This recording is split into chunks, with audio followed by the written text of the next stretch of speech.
Hi guys, welcome back to Teacher Tip Friday. My name is Charlotte and today's teacher tip is about how to survive those last days of school. Take a look around my room, guys. It's pretty scary in here right now.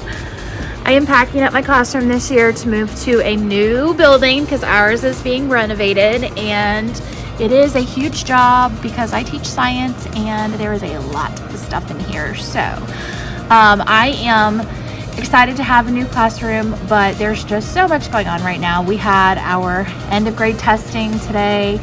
There's another one on Monday, and then we'll be done with that. We had special activities this afternoon, so much happening. It's all good, but just as you know, the end of the year can be super tiring for teachers. So I put together these quick tips for you. Hopefully they will help you. If you have any other ideas that help you survive the last few days of school when you're totally teacher tired, I put those in the comments so we can share and learn from each other. But let's go ahead and get started. Tip number 1 is find some fun outfits for the end of the year. I don't know about you, but if I am wearing something cute or wearing something new, something funny that's a conversation piece, then that always puts me in a good mood. It helps me interact with other people and just kind of be lighthearted the last few days. So today I'm wearing this shirt. As I'm a science teacher, I thought it was cool. It has, 2 beakers, and it says, "I think you are overreacting." I have a couple of students that I told them today that this shirt was for them. So anyway, anytime you can joke around and have fun the last few days of school, it's great. We actually purchased shirts for the very last day of school as a whole bunch of the staff members went in together and got the same shirt. It says "Hooray for the last day." It has palm trees on it. So I'm excited to wear that. I also went shopping and I bought some lightweight summery dresses that are school appropriate, but I can wear them all summer long, just because it gets so hot and we're taking the kids outside a lot. I want to still, look professional, but I also want to be comfortable. So I went and took advantage of some of the sales at Walmart and bought a few things. So if you are in the market for some end of the year teacher clothes, Walmart's a great place to look if you don't want to spend a lot of money. But sometimes at the end of the year, it's nice to just splurge a little on some cheaper items that that you're just going to wear maybe for one season, possibly 2, depending on how well you take care of it, just so that you can have some happy clothes. All right, tip number 2. Tip number 2 is buy yourself some flowers, or go pick yourself a bouquet out of your garden or what have you. I ran into some of the most beautiful flowers when we were on a walk recently, and it just made me think about how happy it makes me feel to see fresh flowers. We have a lady at our school who actually owns her own floral business on the side, and I like to purchase from her. She has a subscription where I can get a new one every month, a bouquet, and it's just nice having that in my room. When I bring nature into my classroom, it's just sort of a breath of fresh air, and it just helps calm my nerves and give me something to look at when I might be feeling a little bit crazy. Try it out, see if it works for you. Tip number 3, keep fun snacks around.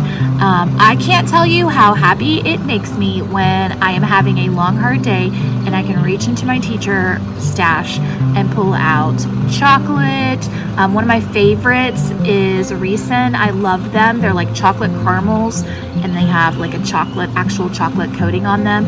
They're not really high in calories. You can eat a bunch of them if you're really having a bad day, and it's not going to totally kill your diet. Obviously, you don't want to do that all the time. But these last few weeks of school, we just need our happy food. I also am addicted to the Dr. Pepper strawberry cream soda. It is so good. And of course, who doesn't like a great after-school ice cream? Stop off at your Dairy Queen or another local place and get you some ice cream to reward yourself for doing a good job and not killing any students. Sometimes at the end of the year, it's difficult just to keep them all alive because they're so excited that they'll do things that they don't normally do. So there's a lot of extra supervision that goes into the last few weeks of school. You deserve an ice cream. My fourth teacher tip for you is plan some fun things to do with your students. You want to celebrate your accomplishments. Make sure that you take a look at the different things that your students have achieved. Make sure you mention it to them. Look for those opportunities you can to praise your students and reflect on the great things that you've been doing together. I do these end of the year memory books. This is just one page of them. This is the autograph page. And I write a personal note to my students whenever I autograph their books. And they really love it. And some of my students have actually told me that they kept them and read them to themselves over and over again when they were having a bad day. Like, I have some kids who are now in their like 20s, and they're starting to have kids of their own, and they're like, I love that note that you wrote me in the 3rd grade or whatever. This one is just like a page about their favorite things, all about me, the things that happened to me this year. And there's another one in here that I really love. It is like where they get to pick students who get awards in the classroom. And it's not really like, I don't write out certificates for it or anything, because that's something else that we do. We have an awards day as part of our school end of the year activities. I can't find an extra one right now to show you, but the paper is basically like, who's the funniest in the class, who talks the most, like who's most likely to do this and that. It's kind of like those yearbook awards at the end of the year that some seniors do, but it's just a fun thing for them to reflect on, and they all really enjoy doing it. They think it's a lot of fun to talk to each other about who they think should get each reward.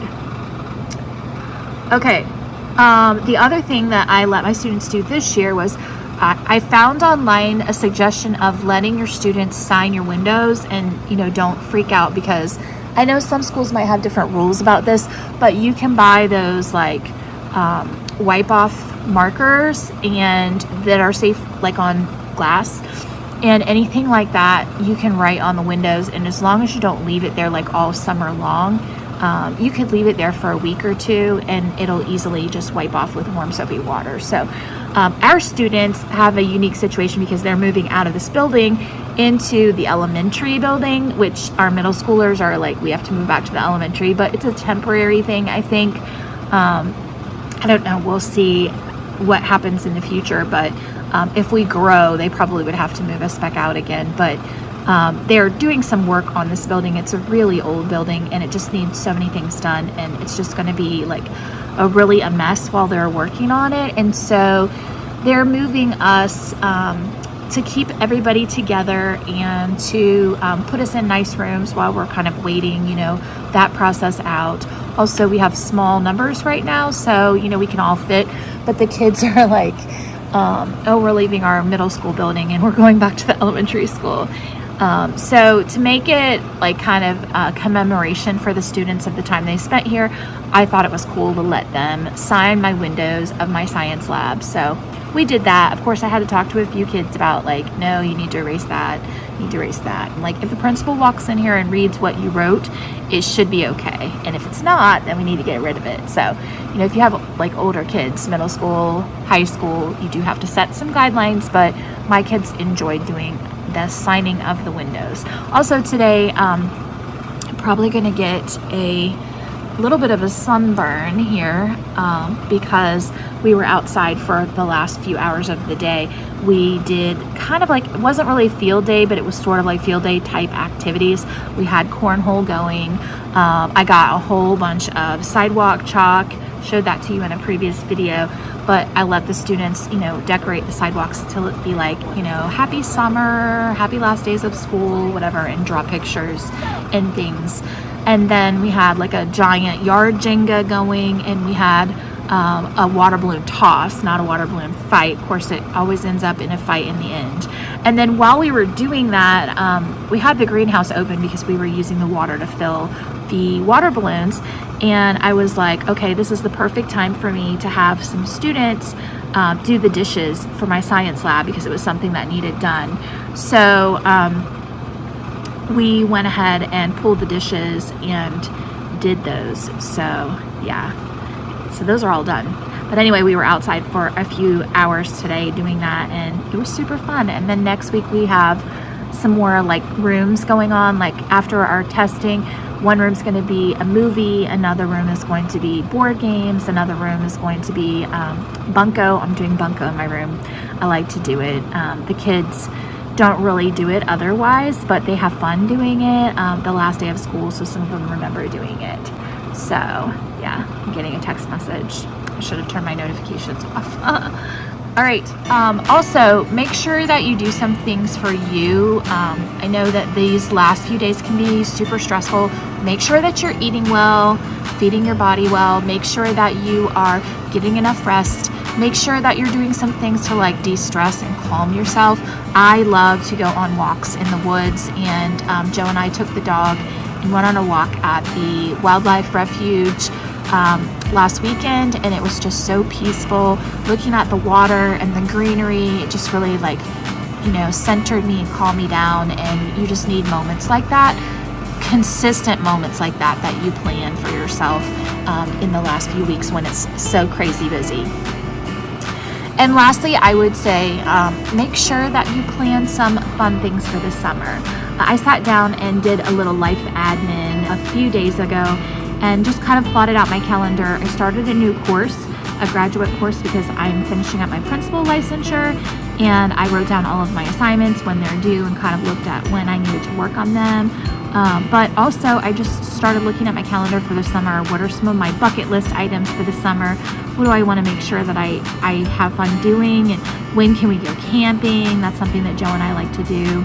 I think we're actually going to buy a pop-up camper this summer, and I'm super excited about it because we've always done tent camping, so it will give us a little bit more flexibility and like if it rains or if it gets cooler or whatever, and also just a little bit more comfort.